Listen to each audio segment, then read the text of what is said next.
नमस्कार मैत्रिणींनो, तर आज मी घेऊन आले आहे पाऊंड्सची बीबी क्रीम. तर जी की ती लाईट मेकअप ग्लो आणि इन्स्टंट स्पॉट कव्हरेज आहे आणि SPF 30 PA+ आहे. तर चला आज आपण याचा रिव्ह्यू पाहणार आहोत.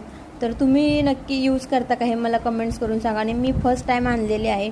तर ही आहे, याचं वेट आहे 9 ग्रॅम आणि ही छोटीशी क्रीम आहे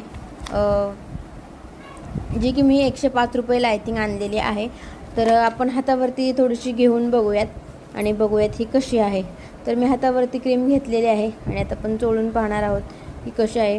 तर मस्त असं मी हातावरती लावून घेतलेले आहे. तर मला तर ही छान वाटते आणि मी फर्स्ट टाईम आणलेलं आहे. तुम्हाला ही कशी वाटते मला कमेंट्स करून सांगायचं आहे. आणि तुम्ही यूज करता का मला कमेंट्स करून सांगा. आणि रोजच्या मेकअपसाठी वगैरे खूप छान आहे. तर मी सुद्धा फर्स्ट टाईम आणलेलं आहे आणि फर्स्ट टाईम यूज करणार आहे. तुम्ही करत असाल किंवा तुम्हाला आवडते का नक्की मला कमेंट्स करून सांगा. तर मी सांगेन की ही छान आहे.